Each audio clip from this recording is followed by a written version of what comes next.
Hi, it's Sean, and you're listening to The 3-Month Vacation.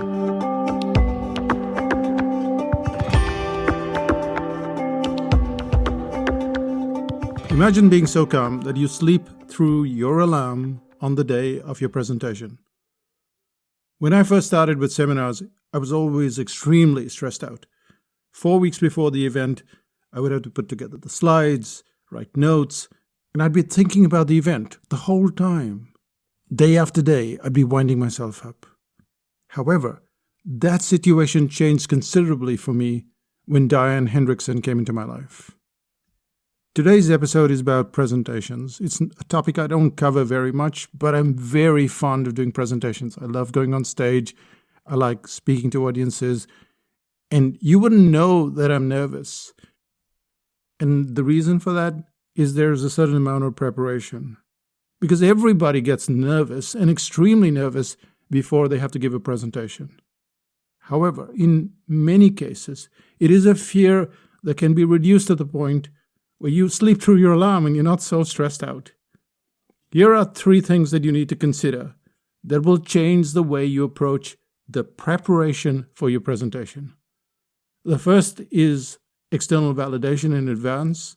The second is to memorize the first few lines. And the third is to distract yourself before the event. And to kick off the first one, let's bring back Diane Hendrickson.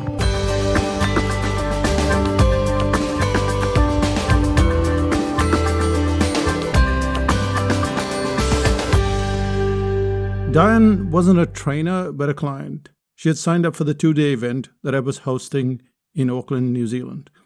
And she was the last person to sign up. I was chatting with her, and I told her that I was extremely nervous. I don't know why I did that. I didn't really know her that well, but something about her made me confide in her. And to her credit, she took it in her stride. She invited me over to her place and asked me to go over the slides of the presentation. I printed all of the slides on sheets of paper, and then we went through a rough run-through of what I was going to say the next day. In that run-through, what we covered wasn't very polished, and yet it calmed me down completely. In fact, I was so calm that I did something that I've never done. I did not wake up at 4 a.m. I slept right through my alarm. You have to ask yourself, why did this concept work? It did not work because of the obvious reason. Most people think that if you practice, you will get less nervous, you will have everything in place. And this is not a point that I'm trying to make here. This is not about practice. For every presentation that I've ever done, I've gone through the information and the slides as many as 16 to 17 times over. However, I'm still very edgy on the night before the presentation. There have been nights when I haven't been able to sleep until 2 a.m., and then finally fall asleep and wake up at 5 a.m. Yet that was not the case in this instance. And the reason why I was so calm is because of this first point that we're going to cover, which is external validation.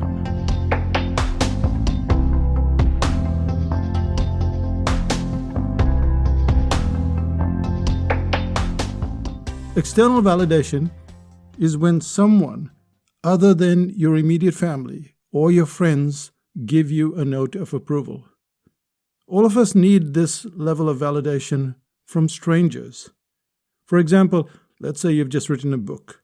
You show it to your partner, you show it to your friends, and they all say, "Oh, we love it, it's beautiful, it's wonderful." But you still want a stranger to write back. You still want a client to write back. You want them to tell you how much they enjoyed your book or which part of the book they enjoyed. And if they go into a great amount of detail, then you feel even more excited about what you've just done, what you've just put out in the world.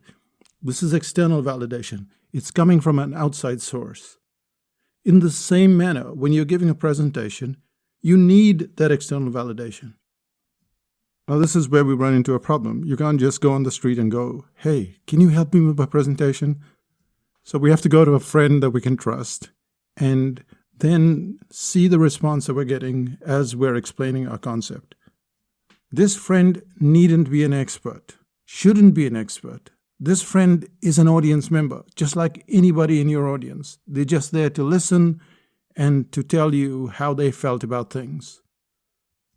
They're not supposed to give you extensive feedback. They're just telling you the parts that they liked and which parts confused them. As a result, you will be able to fix those minor problems. But more importantly, you will get great energy from having the external validation. You put something out and the energy came back. That's more important. Remember, it's not about practice. Practice, you can do all of that. But you have to get someone to give you that validation back. Which is what Diane did for me on that day before the presentation. It wasn't like I didn't know what I was talking about. I had made that presentation dozens of times before. It wasn't like I hadn't done enough rehearsals. However, just going through that exercise, I got that external validation. I calmed down completely. And instead of being all stressed out, I enjoyed myself. If there's one thing that you can do to release all of that stress, it is to get someone that you trust and then just run the information through them. Ideally, you'd want to have all the slides on paper because you don't want to do a big presentation. They will give you their validation, and that will release a lot of that built up, pent up energy, that tension that you're feeling. However, remember that any kind of presentation also requires more than one step. Which takes us to the second part of this podcast, which is having a stock first line.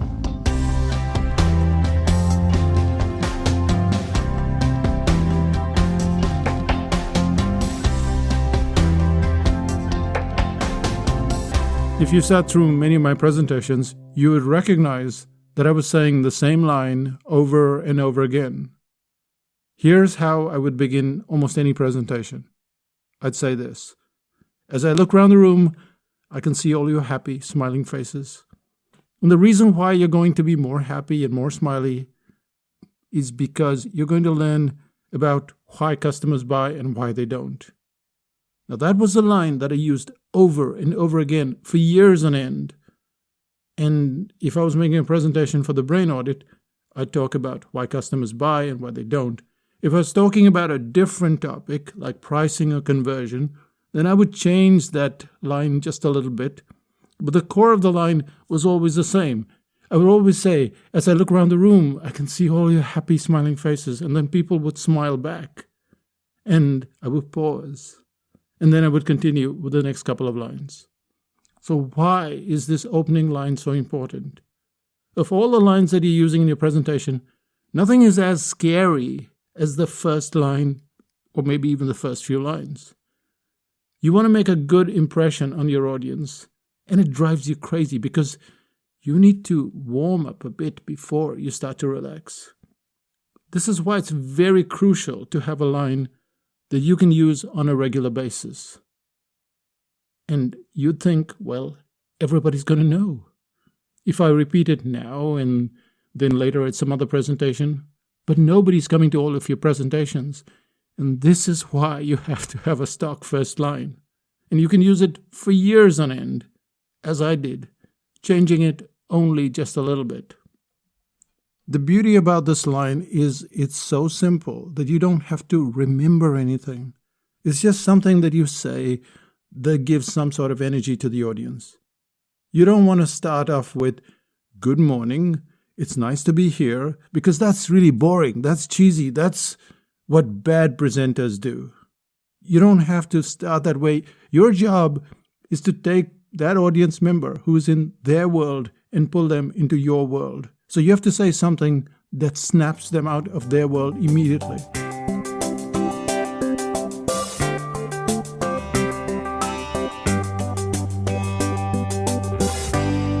Let's run past that entire first paragraph so you can see how I would go about things. So I would say, as I look around the room, I can see all your happy, smiling faces. And you're going to be more happy and more smiley before we leave. That's because you will learn about the secret of why customers buy and why they don't. When we try to sell something, whether it is a house or a product or a service, we find that customers will show a great amount of interest. And then suddenly, without warning, they will go quiet. You don't hear from them, and you have no idea why they have backed away. In today's presentation, we will look at what goes on in the mind of the customer. Let's find out what's really going on and how you can use it to your benefit. So as you're sitting there in the audience, you're not looking at your phone anymore. You've snapped from your world into my world. But there was nothing spectacular about that paragraph. It started with a stock line, and then it brought out the problem and the solution. This is a paragraph that I would practice, I would rehearse over and over again till I didn't have to think about it. It's the kind of thing that you would want to make part of your repertoire whenever you're giving a speech. While these first few lines might seem repetitive to you, they're brand new for that audience that is sitting there waiting for you to give your presentation. It's very efficient because you don't have to worry about how you're going to start your speech. Once you get past the first line and then into the first paragraph, your breathing slows down considerably. And that's because you have developed that sense of momentum. You are definitely less nervous than before you get on stage.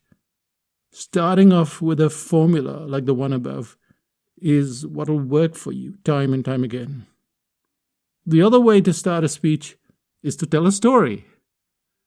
As I got more comfortable on stage, I dropped the opening first line. Instead, I would use the power of surprise. However, even in that situation, I would have a first stock line. For instance, the line would be something like, "Today, I'm going to tell you a story of how the Taj Mahal was almost destroyed by a pilot." It doesn't matter what the audience is doing at this point in time, you will notice that they will stop and look up. And this is because you've taken them by surprise.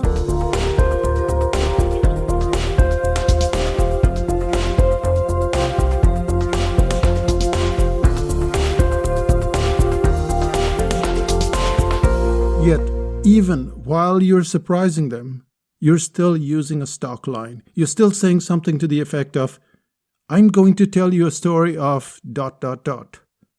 And then you continue the story. Because it's a story, it takes the pressure off you. You're just relating something that's so surprising that you get the audience's attention. Once again, it only takes a couple of paragraphs before you start to settle in and relax. At this point, all you have to do is continue the story and connect it to your subject matter. It's irrelevant whether you choose the story or the stock line. What's relevant is that you don't have to remember the first paragraph or the first couple of paragraphs. It's something that just rolls out of you as you get on stage. You will still be quite nervous, but a lot less nervous than if you were trying to say something like, "Good morning, it's nice to see you here," or something cheesier than that. 2 points we've covered so far. The first thing is get external validation. The second is know that first line and then just rattle it off over and over again. There's one more thing that you should do, and it's on the day of the event. And that is that you have to distract yourself. How are you going to distract yourself? The only thing you can think of is the presentation, and more of the presentation. But you have to distract yourself. Let's find out how you can go about that.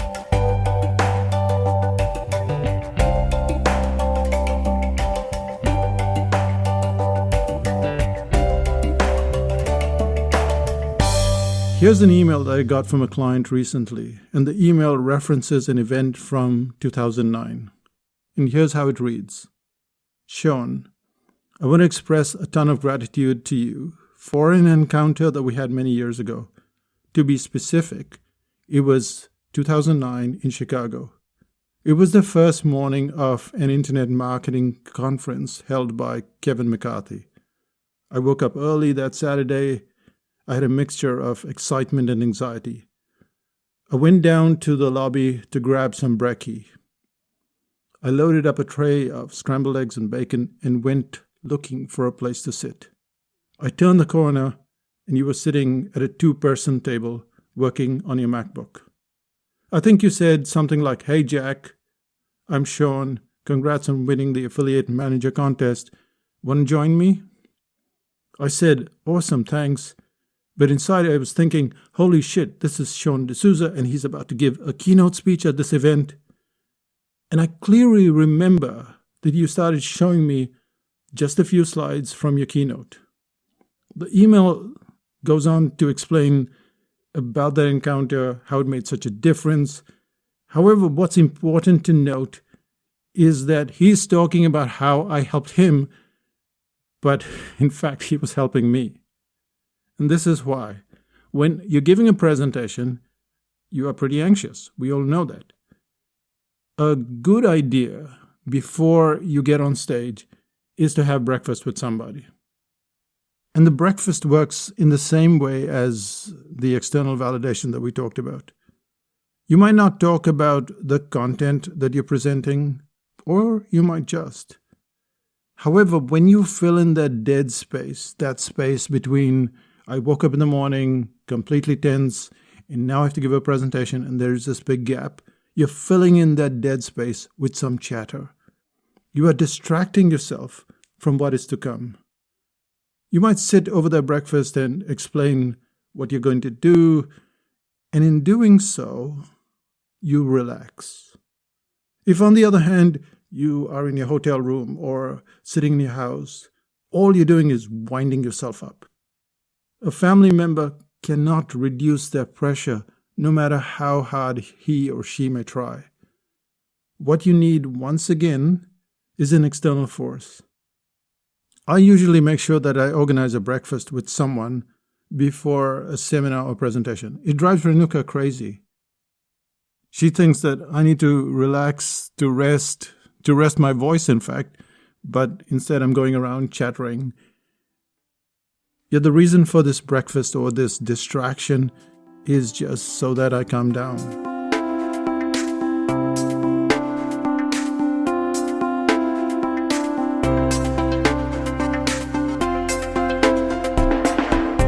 It's a real pain waiting for something to happen. My advice to anyone that's giving a presentation is to distract yourself by meeting with someone for at least 30 to 40 minutes before the presentation or even earlier in the day. Ideally, it should be a meeting at the venue itself. That's it. We're at the end of the podcast. I know, it came suddenly, didn't it? But there are 3 things that you need to do to make sure that you get a good presentation going without all of that stress. The first thing is not about rehearsal or practice. You have to get external validation. It's very strictly about external validation. You have to say something and then they have to respond to it. The second strategy would be to make sure that you remember the first paragraph. Keep it so simple that you can be woken up at 2 a.m. and you can rattle off the paragraph or at least that first line in your sleep. You can wake me up at any point in time and I will go, as I look around the room, I can see all your happy smiling faces. I will say that any time of day or night and then add something to it. So have something like that. The third factor is to distract yourself. There is this huge gap between waking up and making the presentation. So sit with someone and just chatter over breakfast. Just make it very informal. You'll still be thinking about the presentation, but it'll go down to lower volume. You won't be thinking about it if you're just sitting by yourself in your room, in your hotel room, in your house. That's when you go crazy. Making a presentation is scary for a lot of people, but it doesn't have to be super scary. You can reduce a lot of the tension, and you can do it with these 3 ways. So what's the first thing you can do? Get someone. Get someone to sit with you so that you can go through those slides and do it on paper and get that external validation. If there's nothing else you do that one thing, and you'll see how the tension comes right down. And possibly you sleep through your alarm as well. And with that, let's find out what's happening in Psychotactics land.